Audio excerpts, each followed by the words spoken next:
sand following a sandstorm at the R321 between Grabo and Villiersdorp.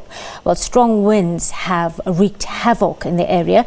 Western Cape Traffic Chief Kenny Africa says a tree has been blown over onto the roadway.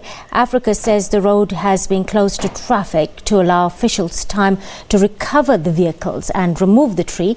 The Franschhoek Pass in the Boerland has also been closed due to rockfalls.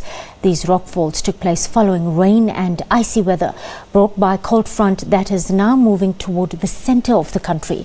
A vehicle has been damaged in the rockfalls, but no injuries have been reported.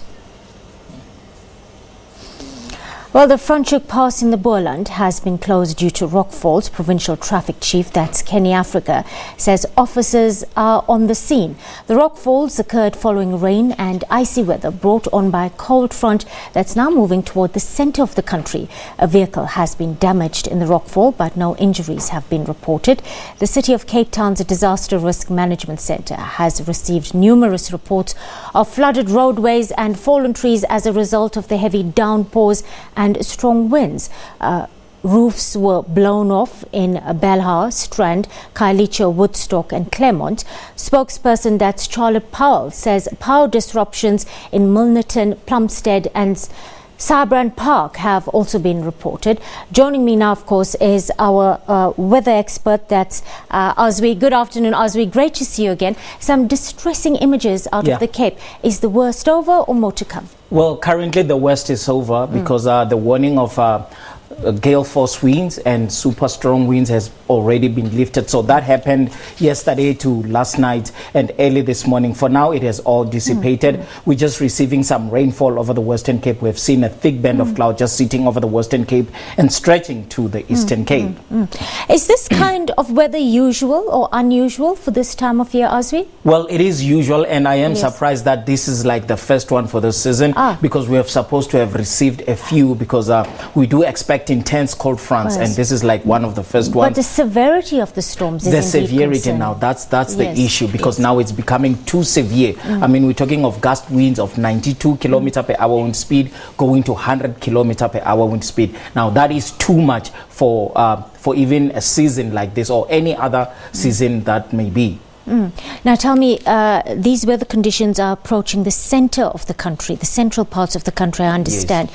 Does it take with it this kind of severity, or is it going to be not as bad? Well, it is not going to be as bad because it has lost most of its strength. Remember, we're not going to get rainfall. We're just going to get our temperatures to drop here in the central interior. But over the southern parts, that's where they received everything, and all was intense that they got because they had super strong winds. Just take a look at this picture. Rocks had to fall because of that strong wind. And again, lots of rainfall, flooding has happened, and rooftops has been taken off as well. This is due to that severe cold front that we have received, but its severity only set along the coastal regions and mostly the Western Cape and slightly to the Eastern Cape. Tell me, it's going to be quite interesting for all of us to hear when a storm of this nature or weather like this is approaching a particular part of the country.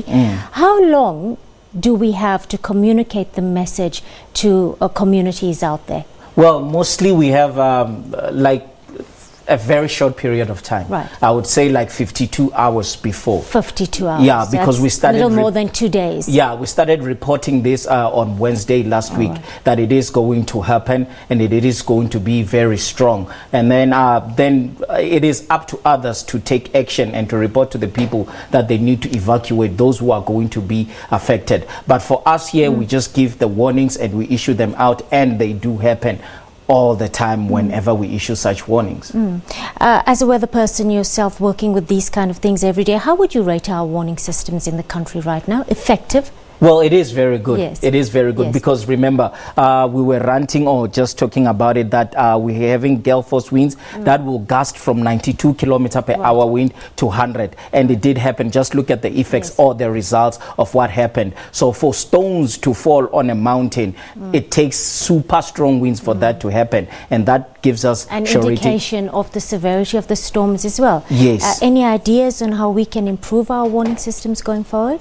Well, since our warning systems is very right, only thing that we need to improve is for the listening ear and for the action that needs to be taken. People really need to take precautions, and whenever we issue out a warning, they need to listen and adhere to the warnings that we are issuing. All right, thank you, Azwi. I'll let you get on with your weather right now. Thanks very much.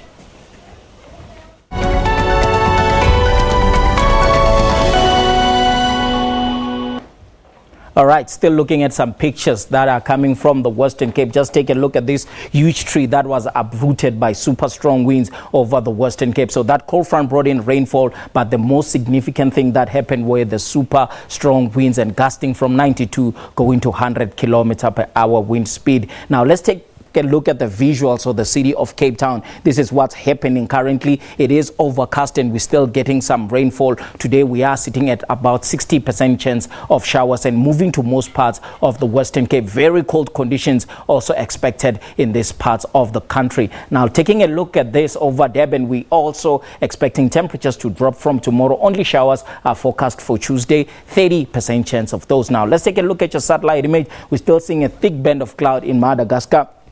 And going to South Africa, just along the coastal areas, this is Western Cape going to Eastern Cape due to that cold front that's sitting over the interior of the country. We are expecting isolated to scattered showers from the Western Cape going to Eastern Cape. And on our forecast, we are seeing that rainfall that it is expected to be 60% along the coastal areas. Moving to the interior, we are expecting isolated showers and over most parts of Western Cape. Towards the southern parts, it will be partly cloudy, but as you move to the interior, that will dissipate. And the northern parts is not yet affected by that cold front. Only tomorrow we'll see our temperatures drop significantly. The northern parts in Limpopo, we are expecting partly cloudy skies for today. Tomorrow, that will dissipate and to be clear over the northern parts. Only towards the eastern parts, this is where we'll see partly cloudy skies and still expecting showers along the coastal areas. Western Cape going to the Eastern Cape. Approaching KwaZulu-Natal, it is going to be clear. Now, your night temperatures are quite significant, mostly if you are in the Free State. So please do take note of this. -4 in Bethlehem and Kimberley, -2 for Vryburg in Northwest, and -3 in Bloemfontein. Johannesburg and Pretoria will drop to 4 degrees, 10 in Musina, -1 in Sutherland, Cape Town at 8 and 2 in Sutherland, City of Durban at 12, and Port Elizabeth will be at 12 degrees as well. Tomorrow, these temperatures will rise up to a maximum of 19 in Uppington, 13 for Sutherland, 17 for the city of Cape Town. So we're still seeing cold conditions expected over the southern parts of South Africa and most parts of South Africa. Going to Johannesburg will reach a maximum of 18 degrees and 15 in Bethlehem. Only Limpopo will see warm conditions with 29 in Musina and 30 going to Palabora. Richards Bay sitting at a maximum of 25 degrees. East London at 19 degrees. So please do take note of this as we are expecting a cold day for tomorrow. Moving further than that, we're seeing on Monday a maximum of 19 degrees in Pretoria and 17 going to Wednesday. That is a big drop again. Still the effects of the current cold front that's sitting over the interior. So for tomorrow, take a look at these cold conditions expected with brown spread at a maximum of 20 degrees going to Pretoria as well. But for most parts, temperatures will remain in the high teens. That is all from the weather desk. Now you know.